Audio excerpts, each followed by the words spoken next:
Mercury Psillakis and the Sydney shark attack, sun, surf, and a shadow. Hit like and subscribe. This is Fierce.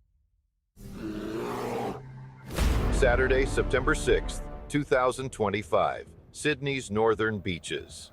The Pacific shimmered against golden sand, waves breaking under a rising sun. Long reef and D. Why we're alive. Surfers, swimmers, paddlers, all chasing the perfect morning.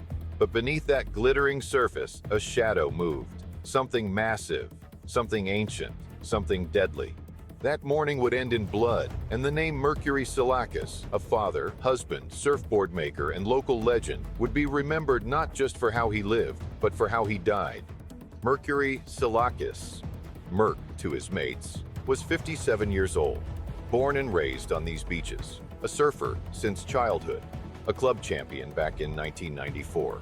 Merc, along with his twin brother Mike, ran Psillakis surfboards, handcrafting boards for generations of northern beaches surfers. To the community, he wasn't just another face in the lineup, he was family. A devoted father, a husband, a man who would always lend a hand, always share a story, always be first to greet you in the surf. When his life ended on that Saturday morning, the ripple of grief spread far beyond the waves he loved. Chapter 2. The Warning. Around 10 a.m., Merc paddled with friends about 100 meters out. The waves weren't huge, but the surf was clean, fun, perfect. That's when Merc noticed something, a shadow, movement beneath the water. He didn't panic. Instead, he raised his voice, calling his friends closer together. It was a warning, an instinct born of years in the ocean, a call that may have saved them, but sealed his own fate. Chapter 3. The Attack. From below, the great white approached. Witnesses later estimated its size at between 5 and 6 meters long, up to 20 feet. This was no ordinary shark. This was a monster, a predator, heavier than a car, moving silently through the deep. And then it struck. The water erupted. The shark came from behind and below, launching in a devastating breach. Its jaws clamped around Merc and his board, splintering fiberglass like matchsticks. The force lifted him from the water, then dragged him under in a boiling cloud of foam and blood. Other surfers described the sound, a violent crack followed by screams. One witness said, "The water exploded. There was blood everywhere. In seconds, the ocean turned into chaos." Former professional surfer Toby Martin recalled the 57-year-old's final moments, describing how he put others' safety before his own. He was hanging back, still trying to make sure everyone stayed together when the shark targeted him, Martin said.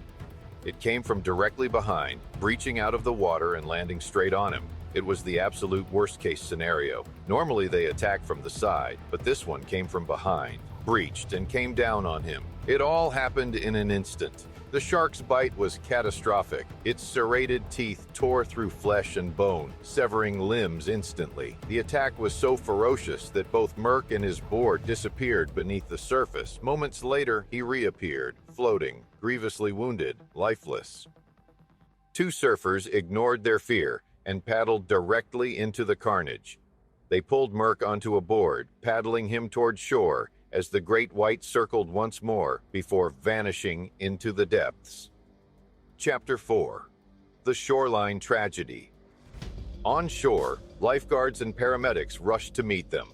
They performed CPR, desperate to bring him back, but the injuries were too severe. He had lost too much blood. After everything, Merc was gone. On the beach where he'd walked many times before, his life ended. Witness Mark Morgenthau told Sky News the shark was enormous, estimating it to be around 6 meters long. He recalled hearing a man's terrified cries as the predator surfaced nearby. "There was someone screaming, 'I don't want to get bitten, don't bite me,'" Morgenthau said. "Then I saw the dorsal fin rise out of the water. It was massive." Moments later, the tail fin broke the surface and started thrashing. Judging by the distance between the fins, easily 4 meters, it looked every bit like a 6-meter shark. Chapter 5. A Community in Grief. News spread quickly. At DY, disbelief turned to grief. His twin brother Mike spoke through tears, calling him his soulmate. Friends remembered him as the nicest man you'd ever meet. The community he helped build, the surfboards he shaped, The lives he touched, all now carried the weight of his absence. Chapter 6. The Hunter in the Water. Experts believe the shark was a massive great white. These predators are ambush hunters. They stalk from below, striking with explosive speed. To a shark, a surfer on a board looks like a seal, dark shape, paddling silhouette. And when they commit to the attack, their jaws can exert nearly 2 tons of pressure, slicing through anything in their path. At 5 to 6 meters, this shark was an apex hunter. Older, experienced, a predator capable of killing with a single strike. Chapter 7. Rare but real. Fatal shark attacks are rare but unforgettable. Since 1791, Australia has recorded more than 1,280 shark encounters, just over 250 fatal.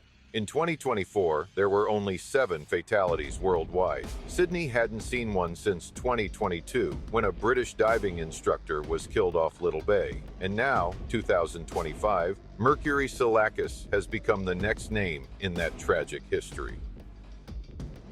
Chapter 8. The Debate. After Merck's death, debate reignited. Should shark nets stay or go? Some say they protect swimmers. Others call them cruel, ineffective, outdated.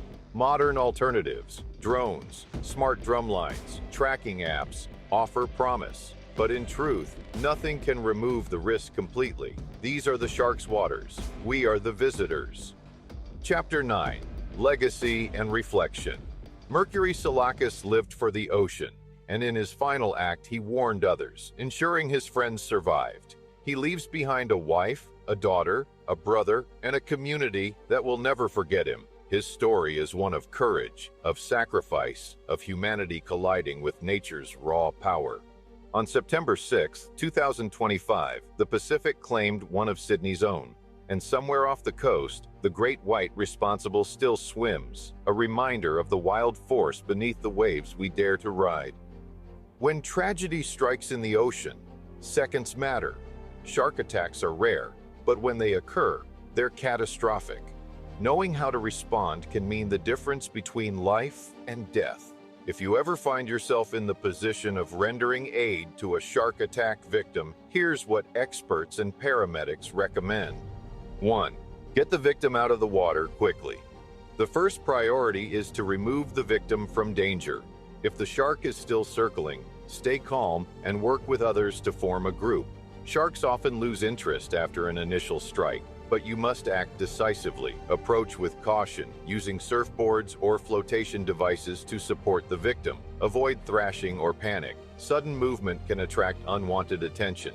Paddle or swim steadily toward shore. 2. Control massive bleeding immediately. Most shark attack deaths result from blood loss. Once on land, or even while still in shallow water, apply firm, direct pressure to the wound. If available, use a clean cloth, wetsuit material, or even your bare hand. Large arterial wounds, such as on the legs or arms, require maximum pressure. If the bleeding is severe and continuous, use a tourniquet above the wound if possible, tightening until bleeding slows significantly. 3. Keep the victim calm and still. Panic increases heart rate and speeds blood loss. Speak to the victim, reassure them, and keep them as still as possible. Do not allow them to sit up or move around unnecessarily. Cover them with a towel or clothing to prevent shock, as hypothermia and trauma often combine in ocean emergencies. 4. Call emergency services immediately. Dial local emergency numbers as soon as you can. In Australia, that's 000. Lifeguards and paramedics are trained for catastrophic injuries. Give clear information, the location, number of victims, and description of the injuries. 5. Continue aid until help arrives. If the victim loses consciousness and no pulse is detected, begin CPR if you are trained. Rotate rescuers if possible, as resuscitation can be exhausting. Final reflection.